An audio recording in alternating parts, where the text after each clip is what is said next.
বন্ধুরা, আজকে এই ভিডিওতে আপনারা জানতে পারবেন কৃষক বন্ধুর টাকা এই মাসে আপনারা কত তারিখে পাবেন। হ্যাঁ বন্ধুরা, ঠিকই শুনেছেন। এই ভিডিও দেখার পরে আপনাকে অন্য কোনো ভিডিও দেখতে হবে না। তা চলুন শুরু করা যাক।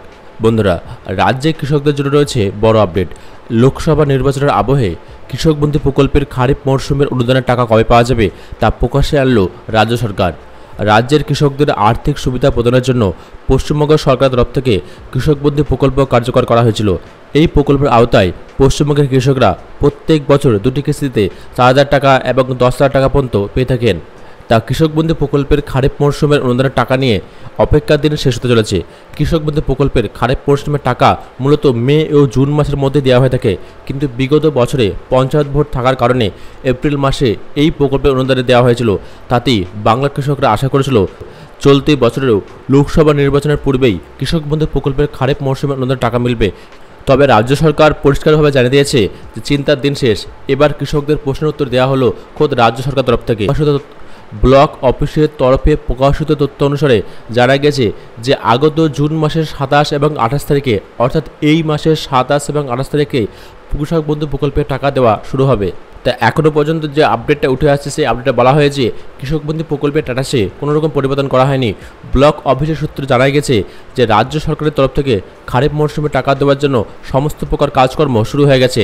সমগ্র রাজ্যের কৃষকদের কৃষক বন্ধু প্রকল্পের স্ট্যাটাস পরিবর্তন করা হবে। প্রসঙ্গত উল্লেখ্য, কৃষক যে অঞ্চলে বসবাস করছেন সেই অঞ্চলের ব্লক অফিসে কৃষক বন্ধু প্রকল্পে অনুদান দেওয়ার প্রক্রিয়া কার্যকর হলে উক্ত কৃষকের স্ট্যাটাসটা পরিবর্তন হবে। আর একটা জিনিস প্রকাশ্যে এসেছে, যেটা হচ্ছে কারা কারা এই প্রকল্পের টাকাটা পাবে না। মূলত সরকার জানিয়ে দিয়েছে যেসব কৃষকদের আধার কার্ডের সঙ্গে ব্যাংক অ্যাকাউন্টের লিঙ্ক নেই তারা কিন্তু এই প্রকল্পের টাকা পাবেন না। তার সমস্ত কৃষকদের বলা হয়েছে যে আপনারা অবশ্যই ব্যাংকে গিয়ে আপনার অ্যাকাউন্টের সঙ্গে আধার লিঙ্ক অবশ্যই করে নিন। তা আসুন দেখে নিয়ে আপনি কী করে স্ট্যাটাস চেক করবেন যে আপনার অ্যাকাউন্টে টাকাটা ঢুকেছে কি ঢুকেনি। তা ব্যাংকে যাওয়ার আগে আপনি এই কাজটা করে নিতে পারেন। তা চলুন দেখে নিই। তা আপনি যদি চেক করতে চান যে কৃষক বন্ধু প্রকল্পের টাকাটা ঢুকেছে কি ঢুকে না সেটা চেক করার জন্য, তার জন্য আপনি গুগলে যাবেন এবং গুগলে গিয়ে সার্চ করবেন কৃষক বন্ধু। সিম্পলি কৃষক বন্ধু লিখে সার্চ করবেন এবং সার্চ করার পরে প্রথম যে লিঙ্ক আছে দেখতে পাচ্ছেন নীল হয়ে আছে, সিম্পলি প্রথম লিখে ক্লিক করবেন। তার লিঙ্কে ক্লিক করা মাত্রই সেম এরকম একটা ইন্টারফেস আপনার কাছে ওপেন হবে। এখানে আসার পর দেখতে পাচ্ছেন সমস্ত বাংলা লেখা রয়েছে।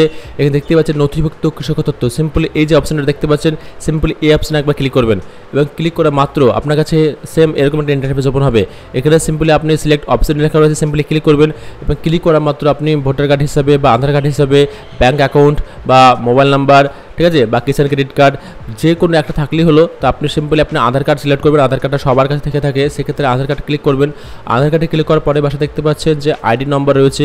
সিম্পলি এই আইডি নম্বরে আপনার আধার কার্ড যে নম্বর রয়েছে সিম্পলি আধার কার্ড নম্বরটা লিখে দেবেন এবং পাশে একটা ক্যাপচা থাকবে, ক্যাপচাটা ফিল করবেন। সিম্পলি সার্চ অপশন ক্লিক করলেই আপনাকে কিন্তু দেখিয়ে দেবে যে আপনার কৃষক বন্ধু টাকাটা ঢুকেছে কি ঢুকেনি, সেটা ব্যাংকে যাওয়ার আগেই কিন্তু আপনি চেক করে দিতে পারেন।